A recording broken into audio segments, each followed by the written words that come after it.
Good evening, ladies and gentlemen. We've been out and about today. Oh, hold on a minute. I'm speaking English. Yeah, I'm going to do this from now on. The introduction to the video is going to be in English and in German because I'm going to post it twice. The rest of the video, I'll just post the way I had it, the way I filmed it, and I'll do a sort of dubbed English voice on top. I hope that's okay. I'm not going to do every video twice just because, well, I'm not going to. Yeah, look, today was a British day, so it sort of works that we're doing it today. I've got my cup of tea, I've got my tweed suit, I've got my double cuff shirt with my lovely little cufflinks with the Queen on. Yeah, we went to visit the Queen today. Well, not all of us. He didn't. He stayed here with his little Scottish scarf on. That's actually my family tartan, by the way. If any experts out there know what tartan it is, feel free to let me know. It's something to do with my middle name. Remember from the other video we had, there was a question, what's my middle name? It begins with M, and it's not Muck something, by the way, before everybody gets going. So, back to the Queen. We went to visit the Queen today. Not the Queen, Queen Elizabeth II, no, a Queen of instruments, a Queen on the Rhine. Hope you enjoy the video.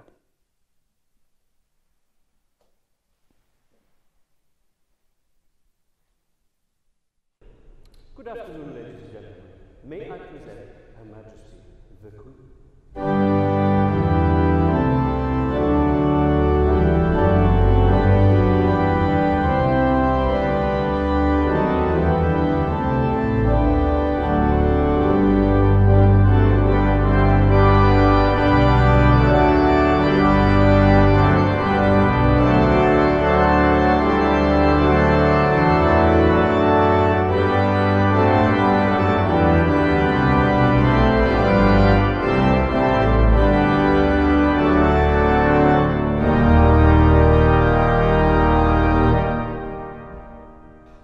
What was that then? The Queen? Surely not. We're in Germany, aren't we? Indeed we are. We're visiting an English organ in Bonn. Well, it's actually a reconstruction of an English organ here in Germany. And just for fun, we're going to be milking this British-German connection as much as possible. Starting, of course, with the British royal family, who isn't a British family at all. They're German. So does that mean, if Brexit comes through, does that mean that they have to fill in all these forms so that they can stay in the country? Good question. So what exactly is so special about this wonderful instrument? It looks like a normal church organ. We've got 3 manuals, we've got some stops on the left, we've got some stops on the right, we've got pipes in front of us. It's you know, the console's made of good old-fashioned oak, and it's actually a movable console. Here's a film of us moving it into position. Thank you, by the way, to the organist here in the church. That's Christian Jakob. You can see him there. He's kindly let us spend a few hours at the organ this afternoon, which we're going to use to present it to you. So, what exactly remained of the old organ? Well, most of the pipework. Most of the stops in the organ are original. There's a few new additions over the years, and we'll get to that in a minute. So, as an example, the manuals themselves, the keys, the keyboards, they came from the old console, and I don't know if you can see this in the film, but they're great, they're beautiful. See how long they are? That's not normal for an organ, especially in Germany. You really can't find that anywhere. Recently we visited the Riga organ in Marienstadt here, and I love playing Riga organs. They've got a very deep key action, which I love. But this here, it's much more like a grand piano. It's really rather lovely. The keys themselves, it's not just the bit you can see here. They're about that long. They go right into the console, and that gives a really satisfying playing feel. So I hope you can see this in the film properly. This rather detailed woodwork we got here, sort of some flowers, and it's as far as I know, this came from the old console too. Sort of finishes it off rather nicely, don't you think? quick word about the organ builder. We've got J.J. Binns back in 1907, and then 100 years later, Orgelbau Schulte, 2007. I've known Orgelbau Schulte for a good few years now, and the boss, Oliver Schulte, is a good friend. And this was pretty much his first solo organ, if you like. Together with his partner, they reconstructed this organ from the old English organ that they took over, and it's a great job. Oliver actually has a great business idea these days. He goes to the UK or to the US, and he looks for churches that aren't active anymore, defunct churches. He takes the old organs back to Germany, he reconstructs them or refurbishes them, and then sells them to churches that are looking for organs here in Germany. It's a brilliant idea. It saves a huge amount of money, a huge amount of time, and it's made Oliver rather successful over the years. For a church that's looking for a new organ, it's of course much cheaper over the long run, because if you're going to have a brand new organ, something around this size, it's going to cost hundreds of thousands of euros and take forever, of course. Think of all the things that have to be done. Each pipe has to be made individually, either from metal or from wood. The console has to be made. The connection between the two has to be made. The motor, the wind channels, the pallets under the pipes. Everything has to be made by hand. And of course, if you've got an old organ where most of that already exists, you're going to save a whole lot of time and, of course, a whole lot of money, and the organs finish much quicker. Right, let's have a look at some of the stops in the organ. Most of the stops are on the left-hand side, and most of them came from the original organ. Pedal at the bottom, then grate, then choir, and up at the top, swell.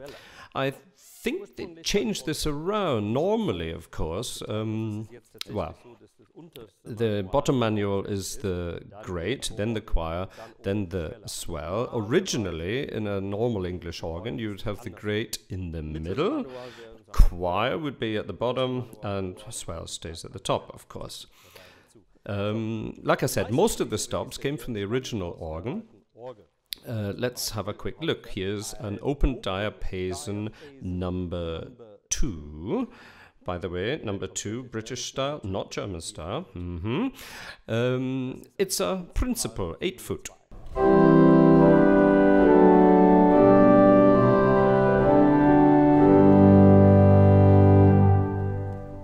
Sounds like a principal sound in pretty much any organ. We've also got an open diapason number 1. What does that mean then? Is it bigger or is it smaller?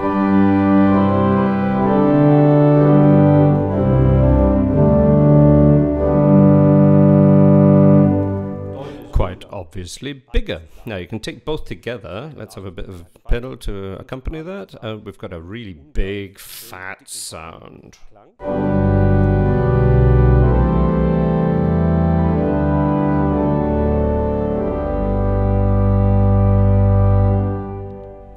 And then, of course, we can use that to build up the great chorus. So we add the 4 foot, we add the 2 foot, we add the mixture, and that gives it that usual English sound.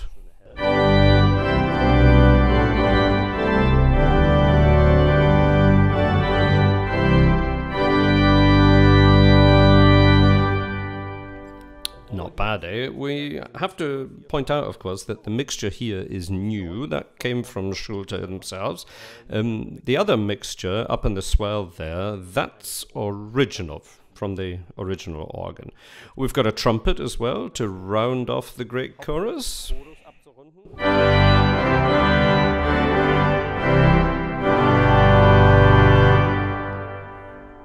And there, of course, you have that typical round, fat, warm English organ sound. Rather beautiful, isn't it? Okay, there's a couple of flutes in the organ, of course. As far as I know, most of them, I think with the exception of one, they are harmonic flutes. What does that mean? Have a look at my video from Marienstadt where I explained it. Here's the 8-foot flute.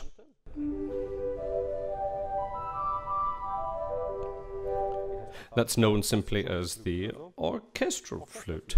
Here's the 4-foot variation thereof.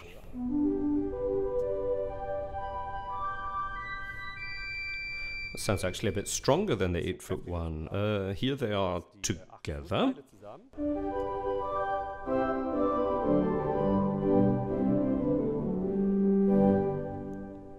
It's a rather cute little sound, isn't it? Right, let's move up to the choir organ. Here's the 8-foot flute. This is the stopped flute. It's the one that's not harmonic. It speaks completely differently to the others. There's a 4-foot variation of that. And here they are in dialogue together. It's on the other side of the organ, so you can use it as a nice little effect. If we take some swell strings and something down in the pedal, we can accompany both of them.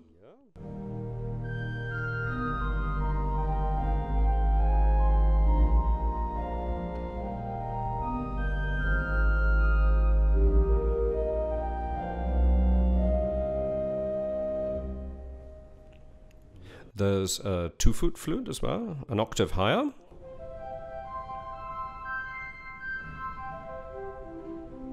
Much higher. Can we hear that in the recording? Hope so. And we have a clarinet. Not like the clarinet we had recently in Marienstadt, a proper clarinet.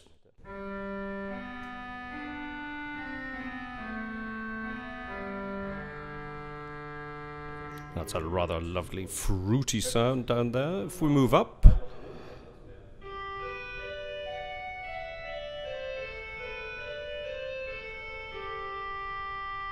it's got that typical nasal clarinet sound. Let's add a tremulant.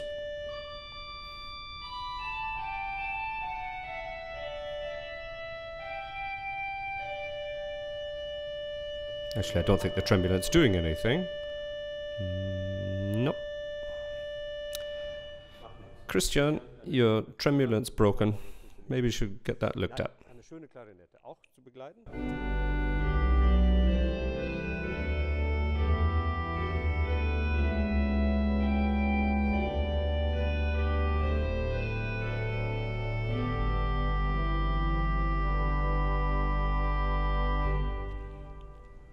And so up to the swell, where we've got this typical English, British swell stops, but I'm actually going to say a little bit more about the swell box itself. When Ollie installed the organ here, he actually went on a sort of a study trip to England and spent some time with Harrison and Harrison in Durham. And Harrison are very famous for their swell boxes. The idea is, when the pipes are in the box and everything's closed, you shouldn't actually be able to hear anything at all. There's a sort of a myth going around that the organ builders should sort of hang around in the swell box, hammering about on an anvil, and out in the church you shouldn't be able to hear anything at all. So I've got the swell completely closed. I'm only using the softer string sounds here, but as you open the box, listen to what happens.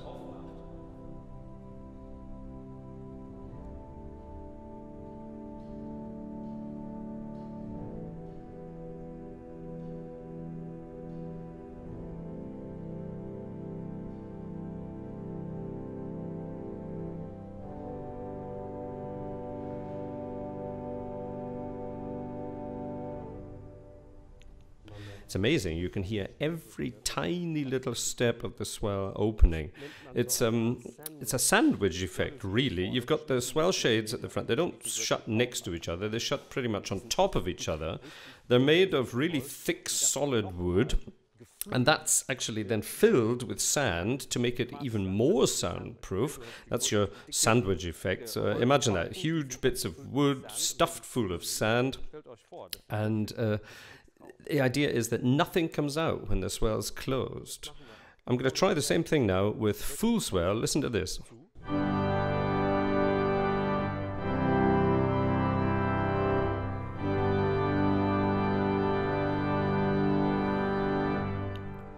That was swell closed. Now, watch this little display here. I'm going to open the swell. It goes from 0 all the way up to 30.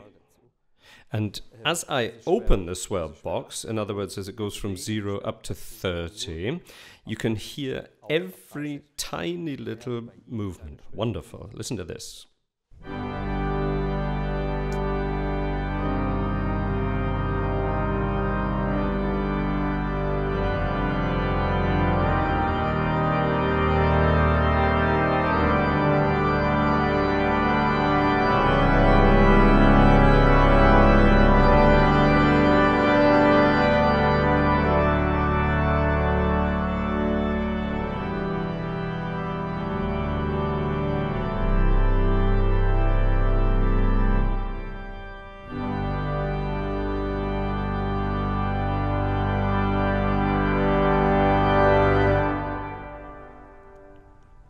Not bad, eh?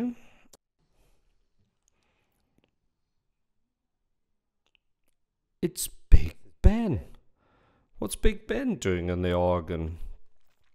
Big Ben is the key to even more organ. Achtung!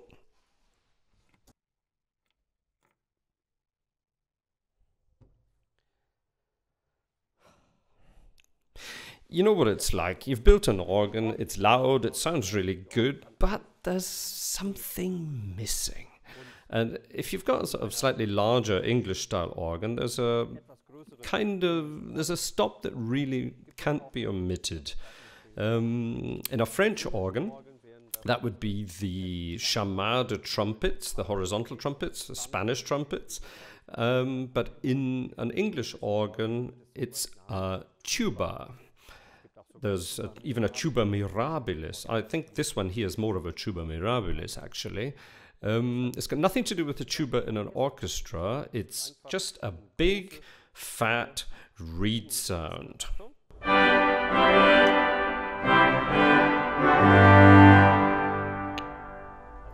Perfect for big fanfares, yeah?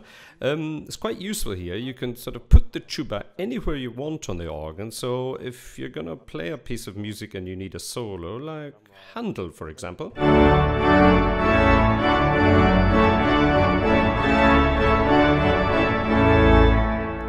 You know that? That's Handel's hornpipe.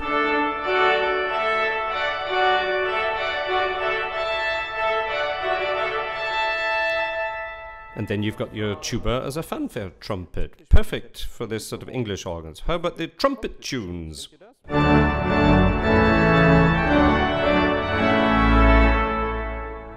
It's a perfect solo stop, really, but because you can have it anywhere in the organ, you can couple it up to full organ to have even more organ. Listen to this.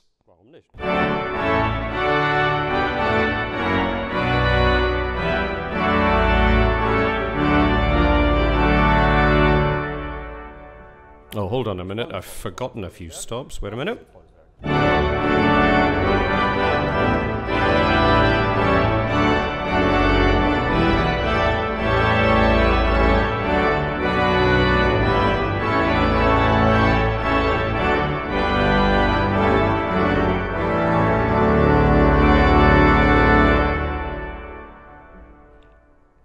And as if that wasn't loud enough, you can have the tuba in 3 different octaves. You can have 16, 8, and 4. Oh boy.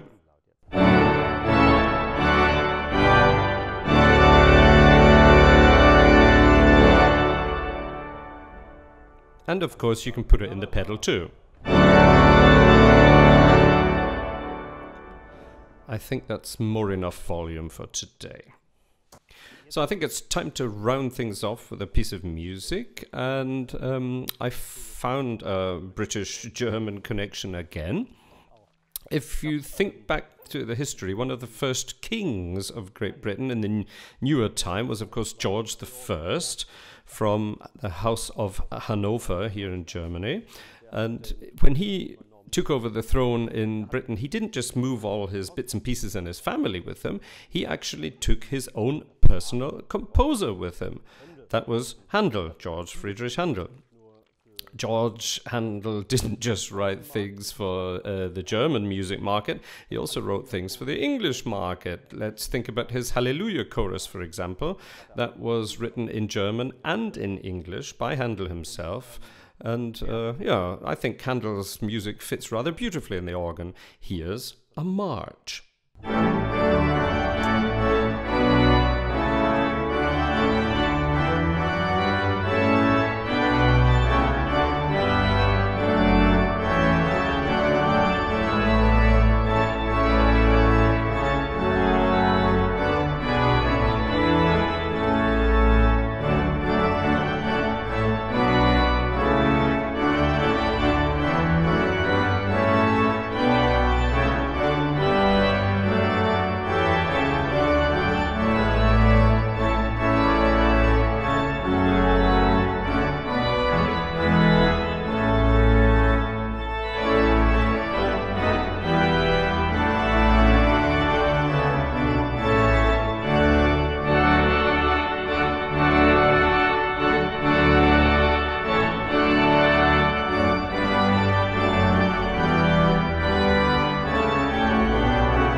Right then, that's it for today. Thank you to Christian for letting us have some time at the organ. Check out the links below to the music in the church here, to the organ builder, actually to the actual organ itself. It's got its own website.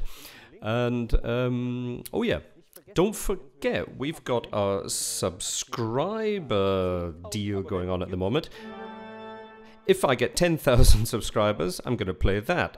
If I get 10,000 by the end of May, it's not going to be Dilly in my tweed suit. It's going to be Dilly in my kilt. Okay? Up to you. That's all for today. Thanks for watching. Thanks for subscribing. See you next time.